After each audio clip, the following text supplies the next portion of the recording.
Pnawn da, a chroeso i sesiynau adolygu Carlam Cymru. Bydd y sesiwn yma'n canolbwyntio ar Mathemateg TGAU ac yn cael ei redeg gan Dr Chris Nettle o Ysgol Yslefera Bro Dir. Bydd y sesiwn yn para tua 3/4 awr, lle bydd yr athro'n mynd trwy'r cynnwys perthnasol. Os oes gennych unrhyw gwestiwn, defnyddiwch yr adran holi ag ateb a byddwn yn ymdrechu i ei ateb yn ystod y sesiwn. Bydd y sesiwn yn cael ei recordio, gyda'r recordiad a'r adnoddau perthnasol yn cael ei uwchlwytho ar wefan e-sgol yn ardal Carlam Cymru. Diolch yn fawr. Croeso i'r sesiwn gyntaf Mathemateg. Ffocws y sesiwn yma yw datrys hafaliadau deirad. Yn ystod y sesiwn, byddwn ni'n gobeithio arwain hyd at deall mwy am yr hafaliad chwadratig, a gobeithio yn y sesiwn nesaf ni chi dysgu mwy. Ond heddi, byddwn ni'n dechrau bant gyda Ffactorio Llinol, wedyn bwydo mewn i ffactorio deirad eitha syml, ac wedyn gorffen bach gyda ffactorio deirad. A dyma'r enghraifft o beth byddwn ni'n anelu ateb yn diwedd y sesiwn. Ni trefnu hafaliad o safon yma mewn i ffactorio deirad. So i ddechrau, mae rhaid ni cofio rhywbeth oedd ni wedi gwneud misoedd yn ôl yn y sesiynau arall ni wedi gwneud, sef ffactorio trwy tynnu termau tebyg allan. Ac i ddechrau, rhywbeth syml i ddechrau'r sesiwn yw i trefnu hwn, yr holl hafaliad sydd fan hyn, mewn i termau tebyg, tynnu allan y termau tebyg ni'n gallu gweld. Y ffordd gorau yw jyst darllen o'r chwythu dde ac edrych ydy 2 a 4 yn cyffredin. Wel, mae 2 yn cyffredin i 2, yn union cyffredin, ac mae 4 yn gyffredin oherwydd mae 2 yn mewn i 4 dwywaith.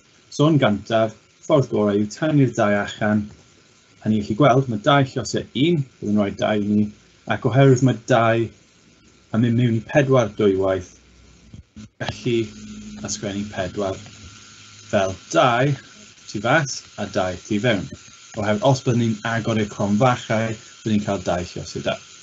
Ni wedi anwybyddu a b am eiliad, dyna pan mae llinell fan hyn, a nawr bydd rhaid ni ffocysu ar a a b.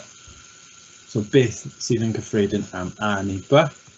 Wel, os ni'n gweld mae a yn y termau gyntaf, mae a hefyd, ond a wedi ciwbio yn yr ail term. Ac felly, os ni'n tynnu a allan, beth ni'n gweld yw bod a yn cyffredin i a yn union, so eto 1. Ond mwyn cael a ciwb, mae rhaid ni cael a lluosi a wedi sgwario. Dyna pan mae a wedi sgwario yn ysgrifen fan hyn. Eto nawr, ni wedi gwneud rhan fwyaf o'r waith, so nawr ni'n edrych ar b. Os ni'n edrych ar b, mae b yn tebyg yn y 2 ochr y hafaliad, ac os ni'n gweld mae b yn cyffredin i b yn union, ac felly, beth sydd ar ôl yw 2 a b tu fas y cronfachau, a just 1 llosau 1 llosau 1 tu fewn, adio 2 llosau a wedi sgwario llosau gyda 1. Ac felly mae hyn yn symleiddio i 2 a b mewn cronfachau 1 plus 2 a wedi sgwario. So beth sy'n sefyll mas fan hyn yw, mae hyn yn sgil chi wedi gobeithio datblygu dros y misoedd diwetha. Mae lot rhan fwyaf ohonych chi efallai gallu neidio o reit o'r top i'r gwaelod, ond sylweddoli bod yna camau sylfaenol chi gallu dechrau gyda. Dechrau gyda'r rifau, wedyn dechrau gyda pob lythyren a wneud y cam wrth gam nes eich fod chi'n cyrraedd y diwedd. Ond os mae digon o hyder gyda chi a chi wedi datblygu sgil yn gyflym, efallai chi'n nawr gallu wneud e mewn 1 cam mawr. So eto, wastad yn neis i weld y holl camau. So os chi'n gallu wneud yr holl camau, beth wyt chi'n gweld yw, yn yr enghraifft nesaf yw 4 a wedi sgwario, b wedi sgwario, plus 8 a cubed, lluosi gyda a cubed, mae'n edrych fel dyle hwn fod b. So yn sydyn iawn, mae yna cam syniad, so byddai'n cywiro fe, ond mae byth i digwydd. So mae hyn am b, a byddai'n newid yn y pwynt pwer erbyn bod e'n mynd ar lain. So mae a wedi sgwario, b wedi sgwario, plus a cubed lluosi gyda b i'r pwer o 6. So, os mae digon o hyder gyda chi croeso chi tri gweithio o blaen fi. Os chi'n gwylio hwn ar ôl i'r sesiwn fach i gwasgu pause ac trio ceisio wneud pob cam i cyrraedd yr ateb. Mae'r ateb ar y gwylio ti'n gallu gweld pob cam, ond eto ffocysio ar y rifau. 4 plus 8. Y term mwyaf cyffredin yw'r 4. Eto'r eitha syml, mae 4 yn mynd mewn i 4 unwaith. Mae 4 yn mynd mewn i 8 dwywaith. So dyna'r rifau bwysig. A, tro hyn, gobeithio chi gallu gweld bod A ac hefyd A fan hyn, ond A i pŵer o 2 ac A i pŵer cubed. Ac os ni'n symud lawr, mae A yn cyffredin i A wedi sgwario ac A cubed. Mae A yn mynd mewn i A i pŵer unwaith ac i mewn i A cubed A i pŵer dwywaith. Ac felly, os chi'n gweld nawr, mae 4 A, lluosi gyda A, byddai'n rhoi 4 A wedi sgwario, plus 2, lluosi 4, mynd i roi 8, ac bydd y A, lluosi gyda A wedi sgwario, yn rhoi'r cubed i ni, i'r pŵer o 3 i ni. Yn olaf, y term olaf, B wedi sgwario, mae B wedi sgwario yn cyffredin i B wedi sgwario B i pŵer 3, so ni'n tynnu'r term tebyg allan, a beth sydd ar ôl yw ateb fel hyn. 1 a 1 ac 2 A wedi sgwario B i pŵer 4. Ond, os chi'n gwylio hyn, efallai bydd lot ohonych chi gweld bod modd syml eiddio hwn unwaith eto. Os chi'n cyrraedd fan hyn, gobeithio, os chi'n defnyddio'r chat neu'r Q&A, gobeithio bod chi'n rhoi cwestiwn mewn, oherwydd mae un term tebyg ar ôl. So mae hwn ddim y ffordd mwyaf syml. So yn yr enghraifft yma, mae modd wneud un cam ychwanegol. Sef sylweddoli bod A dal yn term tebyg. So beth dylech chi wneud yw cymryd y A allan i cael A lluosi gyda'r A greiddiol ac felly A wedi sgwario, B wedi sgwario. Mae'r beiro yn ei rhywbeth diddorol weithiau sydd yn rhoi 1 plus 2 A B i'r pŵer 4. So sicrhewch eich bod chi'n gwirio bod y term cyffredin yn cael ei tynnu mas pob tro. Os chi'n gweld enghreifftiau fel hyn nawr, gobeithio bod cyfle gyda ni nawr i gweithio gyda cwpl o'r enghreifftiau gyda'n gilydd.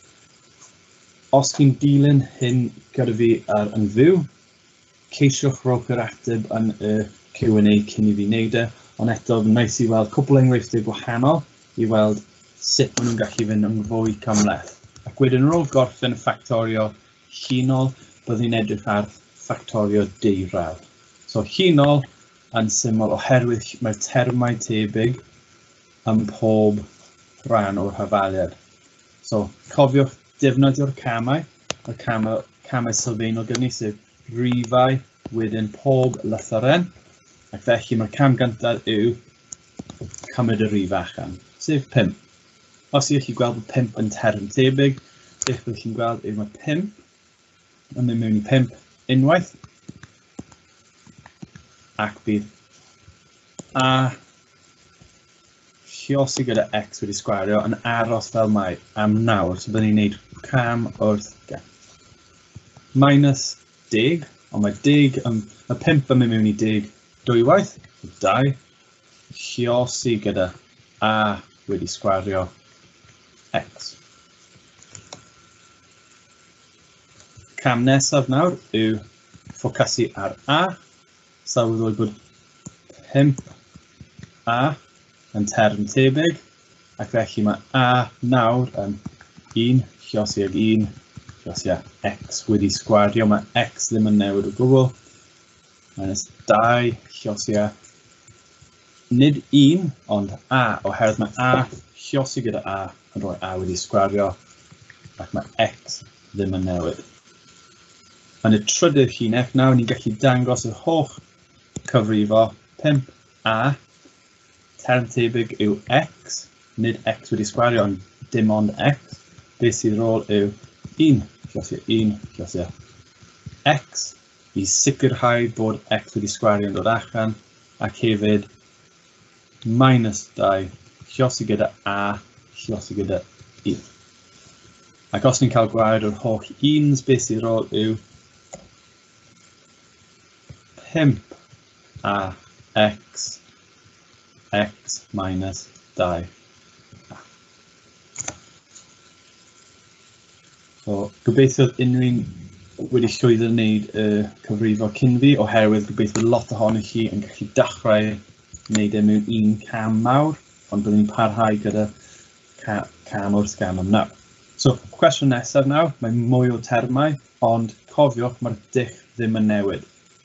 Ffocysu ar y rifau, ac wedyn ffocysu ar pob lythyren. So, ffactorio Llinol, does dim lot o wahaniaeth, maen nhw'n gallu ychwanegu mwy a mwy a mwy, a ni'n defnyddio'r un dull pob tro. So, 3, 6, 9 yn y rifau canlynol, mae'r term tebyg yw 3, ac felly, byddwch chi'n gobeithio gweld nawr byddai'n dechrau symleiddio'n lot fwy. Dwi ddim yn ysgrifennu 1, byddai'n just mynd syth i x wedi sgwario, wedi sgwario, plus 2 lluosio 3 yn rhoi 6, x wedi sgwario. Term olaf minus 3, oherwydd mae 3 lluosio 3 yn rhoi 9 i ni, x wedi sgwario. Cam nesaf, ffocysu ar y x. Mae x wedi sgwario, x ac x wedi sgwario, ac felly dim ond x yw'r term cyffredin. Ni hefyd nawr gallu gwneud ar yr un pryd. Bod yn falus wrth chi ceisio gwneud un ar pob un ar yr un tro, oherwydd rhaid i chi darllen pob un o'r chwith i'r dde. Wedi sgwario, wedi sgwario, ac felly dim ond yw'r term tebyg, ac beth sy'n mewn y cronfachau wedyn yw x i sicrhau bod x wedi sgwario yn dod allan, i sicrhau wedi sgwario, plus 2, i sicrhau bod wedi sgwario yn dod allan, ac y term olaf bydd 3, x i sicrhau x wedi sgwario, a nid oherwydd mae sy'n fas cronfachau. So nawr, ni'n gallu edrych, ac os o'n ni moyn gwirio, dyn ni'n gallu lluosi popeth fas y holl termau i wirio os bod yr ateb yn gywir. Gobeithio pawb yn hapus fan hyn, a ni'n gallu dechrau dod i'r arfer o ffactorio Llinol. Enghraifft olaf, byddai'n gwneud hwn mewn un cam nawr, so ni wedi gweld enghraifft byddai'n gwneud 3 cam, nawr 2 cam, so ni'n gallu gwneud hwn mewn un tro. So, yn sydyn iawn, byddwn ni'n gallu gweld y rhif y tebyg, yw 5. Mae'r llythrennau fan hyn nawr, does dim a ym mhob un, ac felly mae a ddim yn term tebyg, so does dim modd i fi tynnu a tu fas.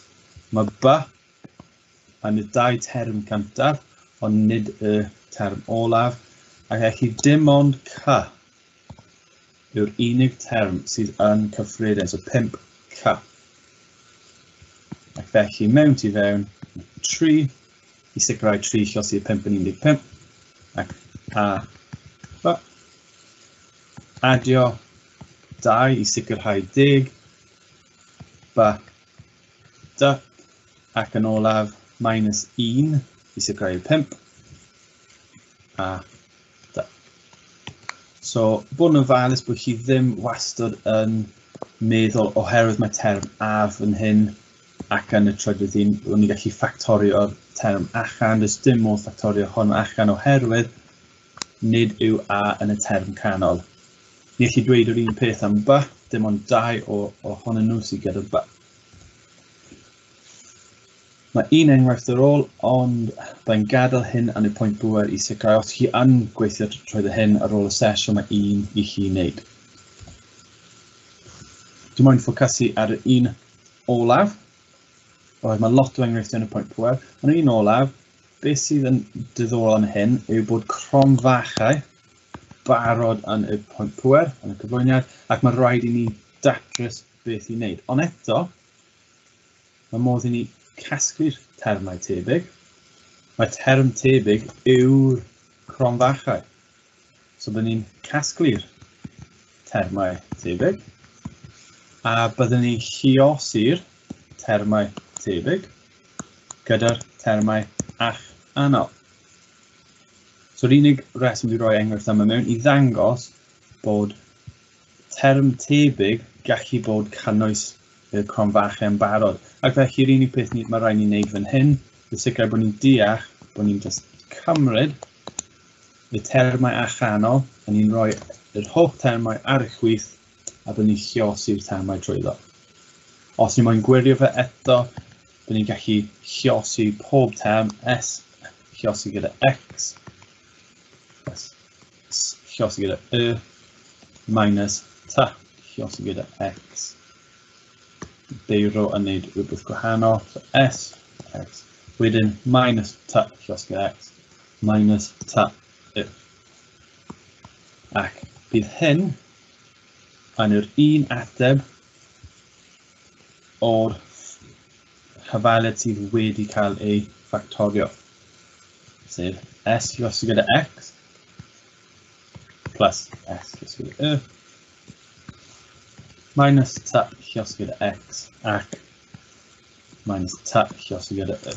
A ni gallu gweld eto mae'r dau modd o ddangos rhyfaliad yr un peth, ond yr un sydd ar y gwaelod wedi cael ei ffactorio yn llinol. Ac felly, os ni wedi cyrraedd yma nawr chwarter awr ar y topig gyntaf sydd ffactorio llinol, gobeithio bod chi wedi codi hyder chi gyda ffactorio llinol. So nawr chi'n teimlo'n fwy hyderus a chi'n deall bod chi'n casglu termau tebyg. Pethau i'w gofio yw sicrhau bod chi'n rannu'r rhifau I weld sawl gwaith mae'r rhif tebyg yn mynd mewn pob term. Sicrhau bod chi'n gwirio os mae A wedi sgwario yn tebyg nid just A, neu bod X i'r pŵer 3 yw'r term cyffredin a nid just i'r X. Ac wedyn tynnu popeth tuag fas o'r cronfachau. Yr hyfaliad deiradd cwadratig yw'r ffocws y sesiwn yma. So nawr ni wedi dechrau dod i'r arfer o tynnu rhifau a chythrenau tu fas y cronfachau. A ni wedi edrych ar un enghraifft nawr, ble ni wedi creu 2 bar o cronfachau. Ni nawr yn ffocysu ar hyfaliad cwadratig syml. Ni'n dweud syml oherwydd fan hyn mae term X wedi sgwario X a mae term gyson B a C fan hyn. A does dim term o flaen yr X wedi sgwario. So am nawr ni'n dim ond yn ffocysu ar X wedi sgwario plus B lluosi gyda X plus C. Os mae hyfaliad gallu cael ei ysgrifennu mewn ffurf yma, mae modd I ni symleiddio a ffactorio fe mewn I 2 bar o cronfachau. Oherwydd os I gyd yn cofio beth mae'n ei wneud, sef lluosi mas y cronfachau, bydd chi gallu gweld bod trwy roi'r X wedi sgwario mewn I term X, a dechrau'r ddau nhw, bydd chi gallu gweld bod X lluosi gyda X yw'r unig ffordd o cael yr X wedi sgwario allan o'r termau, oherwydd mae X ar y dechrau fan hyn lluosi gyda X, a mae X wedi sgwario gyda unig. So, os I nawr yn dechrau edrych ar enghraifft, chi chi gweld bod hyfaliad fel hyn nawr, X wedi sgwario plus B X plus C. So mae'r enghraifft gyntaf, mae'r cwestiwn gyntaf o'r ffurf ni'n just sôn am, hyfaliad deiradd, X wedi sgwario plus 6X, ac felly bydd B yn cynrychioli'r 6, a mae C yn cynrychioli'r 8. Ond beth ydy'r B a C? Wel, ffordd gorau I weld yw sylweddoli bod mae'r lluoswm yn 8. Ac felly O ganlyniad i lluosi'r dau rif ar y diwedd, bydd y dau rif yn lluosi i roi 8 i ni. Ac wedyn mae 6 yw'r swm. A mae'r swm yn dod oherwydd bod chi'n lluosi'r term x gyda'r rif a'r term rif gyda'r x. Ac trwy adio neu tannu'r ddau rif, bydd ni'n gallu gweld bod yn adio i roi 6 i ni. Ac felly cofio bod y term lluosum yw'r term rif olaf, term c, a bod y swm yw'r term b. Ac os ni'n dilyn hyn nawr, ni chi gweld dau rif, sef 2 a 4. Mae'r dau rif yn lluosi i roi 8 i ni, oherwydd mae 2 lluosi 4 yn hafel i 8, ac mae 2 adio 4 yn hafel i 6. Ac felly, ni'n gallu mewnbynnu plus 2 plus 4. Ond mae lot wedi digwydd yn hyn, ac beth mae rhaid ni'n gwneud yw sicrhau ni'n deall y patrwm a sut byddwn ni'n bwriadu datrys yn y dyfodol. So, i'r ateb y cwestiwn, mae'n iawn i ysgrifennu x plus 6 mewn cronfaciau lluosi gyda x adio 4. Felly, os ni nawr yn edrych ar cwestiwn sydd yn wahanol i beth ni newydd gweld, yw x wedi sgwario tannu 6x plus 8. Mae'n rhaid ni dechrau datrys problem fan hyn, oherwydd ni newydd gweld cwestiwn x wedi sgwario plus 6x plus 8. Ac o'n i wedi dweud bod y term b, sef y 6, sydd ddim yn edrych fel 6, os dwi'n cwirio fe, yn swm. Ac felly trwy adio'r ddau rif, ni wedi cael 6. Ac trwy lluosi'r dau rif, ni'n cael 8. Ond tro hyn, yn yr enghraifft nesaf, mewn tebyg iawn, dal yr un rifau, 6 ag 8. Ond tro hyn, mae'r ddau rif yn lluosi i roi rif positif, sef 8, ond mae'r ddau rif yn adio i roi minus 6 i ni. Felly, os ni'n dechrau'n araf iawn, ni'n chi gweld bod y lluosum yn plus 8 a mae'r swm yn minus 6. So, y cwestiwn yw, ydyn ni'n gweithio gyda minus a minus, neu plus a plus. A ffordd gorau i feddwl hyn yw meddwl am beth sydd yn rhoi rif positif i ni. Mae'r lluosum yn positif. Yr unig ffordd i cael lluosum yn positif yw lle mae'r dau rif yn positif a positif. So, plus lluosi y rif sydd yn positif yn mynd i roi rif positif i ni. Neu rif negatif, minus, lluosi gyda minus, yn rhoi rif positif i ni. Mae hwn yn ffordd da o gofio sut i gael ateb fan hyn. Wrth edrych, mae hwn yn plus 8, ond mae'r swm, mae'r gwahaniaeth, yn minus 6. Ac felly, yr unig ffordd i wneud hyn yw trwy defnyddio minus a minus i sicrhau bod term negyddol gyda ni, i negative 2. So nawr, parhau gyda rifau. So, plus 2 a plus 4 ddim yn mynd i gweithio, felly bydd rhaid ni defnyddio minus 2 ac minus 4. Ac os ni'n defnyddio minus 2 a minus 4 yn gywir, beth dydyn ni'n gweld yw lluosi'r termau, x wedi sgwario, minus 4x, minus 2x, Ac wedyn yn olaf, minus lluosi gyda minus 4 yw plus 8. Felly x wedi sgwario minus 6x plus 8 yw'r ateb olaf sydd yn cyfateb i'r cwestiwn gwreiddiol. So, I grynhoi y pwynt bwysig fan hyn yw sicrhau bod chi'n edrych ar pŵer fan hyn. Ydy yn minus a plus, neu plus a plus, ac os mae'r lluosum, sef y rif olaf, yn positif, mae hyn dim ond yn digwydd os mae plus a plus yn cael ei defnyddio neu minus a minus. Ac felly mae'r cwestiwn yw, os mae'r term yn minus, os mae'r lluosum yn minus, l'unig ffordd i cael minus yw trwy defnyddio term minus a term plus, neu term plus a minus. So, I gofio, swn i'n gallu edrych ar cwpl o enghreifftiau gyda'n gilydd. So, os ydy'r lluosum yn positif, mae'r rhaid i'r dau term, y dau cronfachau, defnyddio x plus,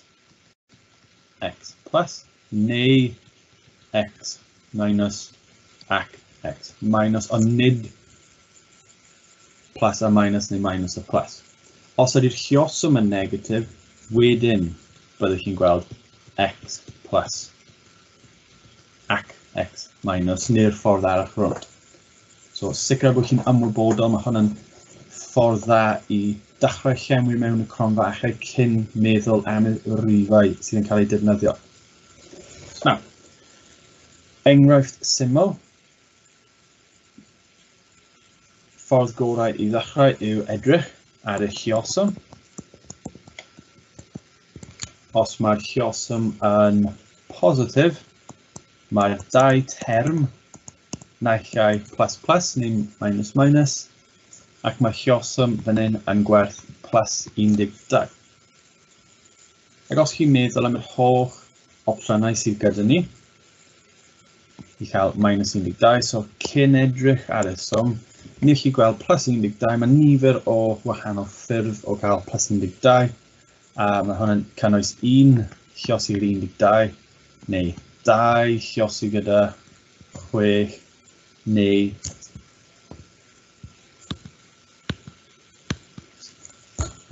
mae'r beiro wedi newid, a neu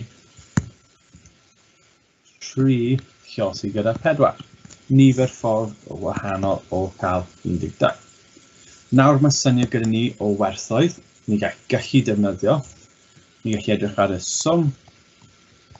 Mae'r swm yn plus 7. A ni chi gweld, mae 1 plus 12 ddim yn mynd I roi 7 I ni. Mae 2 plus 6 ddim yn mynd I roi 7 I ni.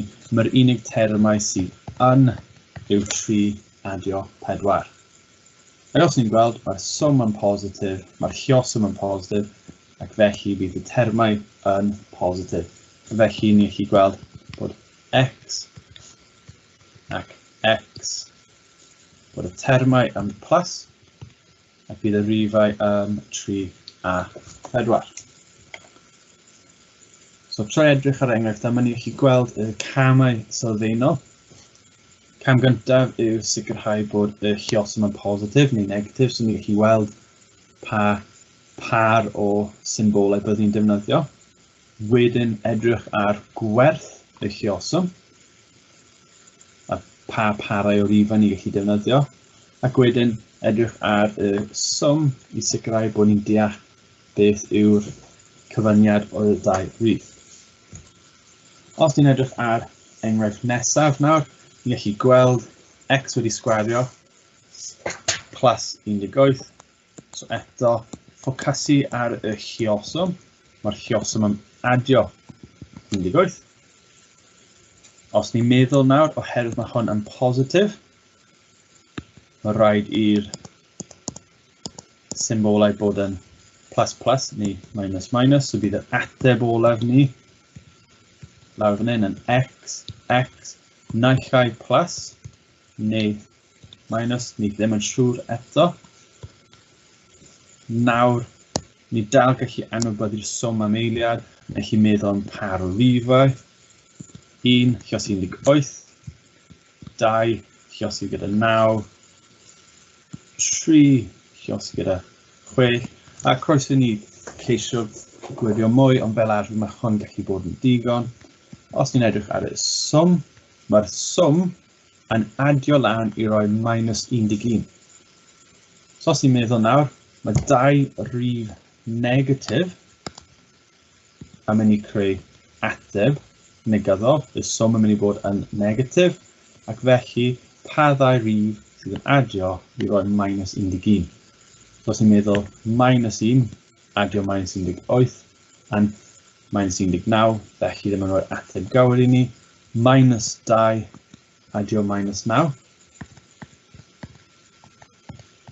yn rhoi -11.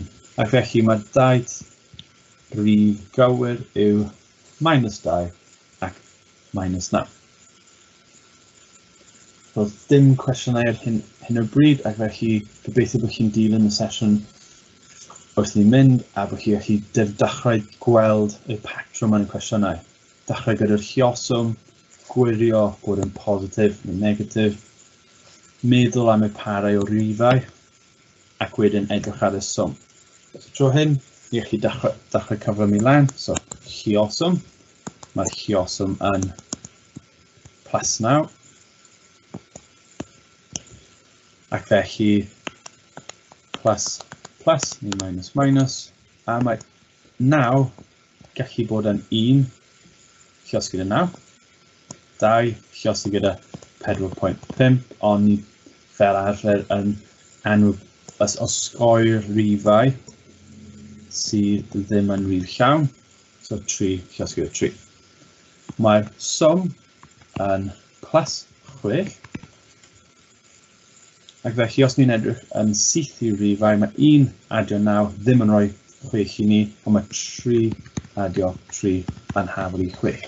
Ac yn gyflym iawn, ni'n gallu gweld x 6 ac x 6 yw'r ateb, ac oherwydd mae'r 2 term yn positif, ni'n gallu rhoi plus fan hyn. So, gobeithio bod chi'n dechrau dilyn y patrwm nawr. Neu chi'n gwneud enghraifft sydd yn bach mwy galed nawr, mae rifau dechrau cynyddu, ac ni'n gallu gweld bod y lluoswm tro hyn yn -40. So mae hyn yn golygu bod minus a plus neu plus a minus yn cael ei defnyddio. Ac mae'r parau o rifau gallu bod yn 1 a 40, neu 2 a 20, neu 4 a 10, neu 5 ag 8.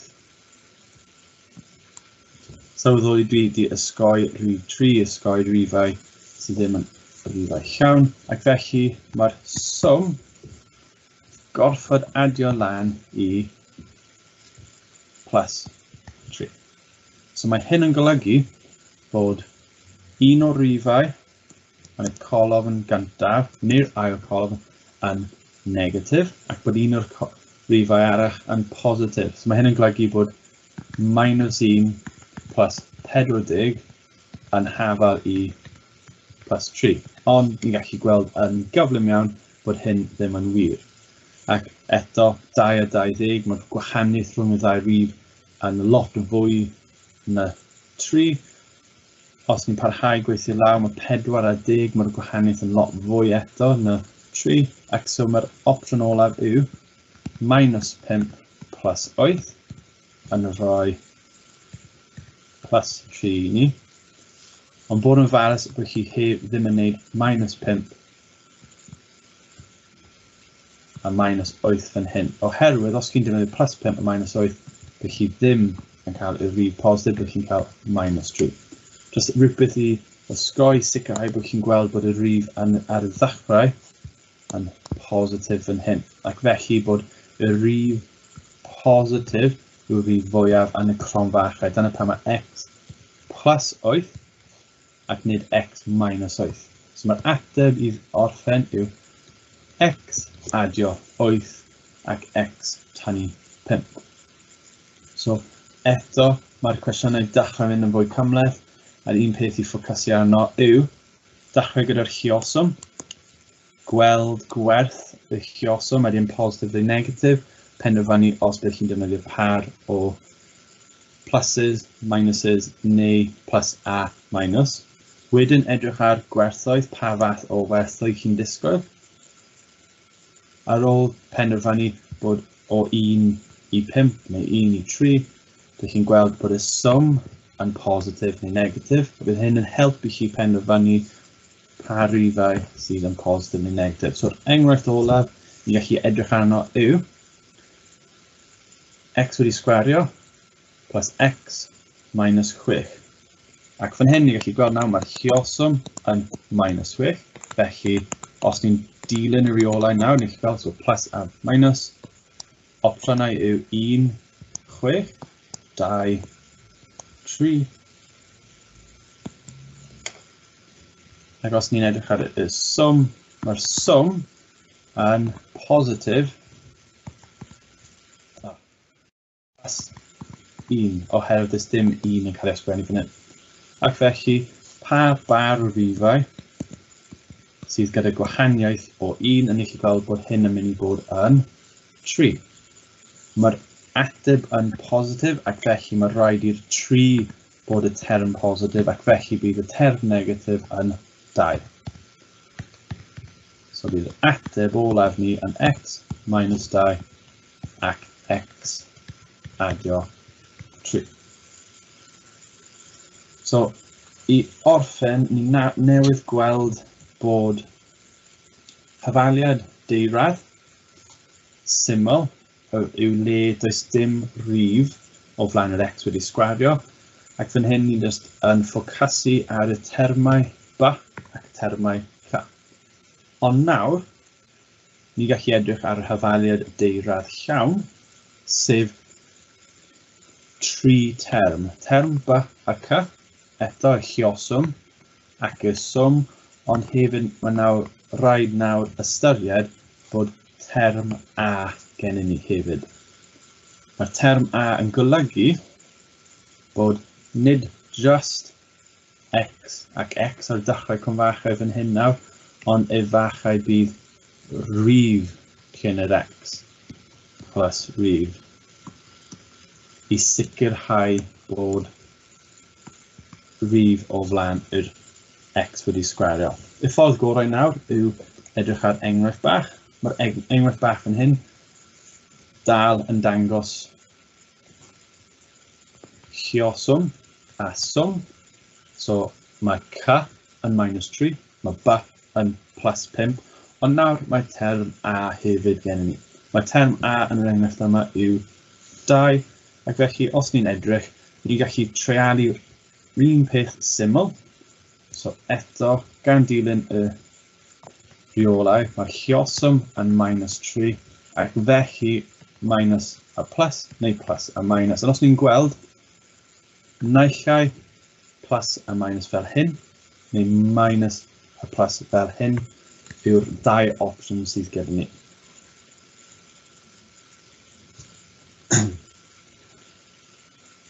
Mae'r opsiynau am 3, naillai 1 a 3, neu 3 ag 1.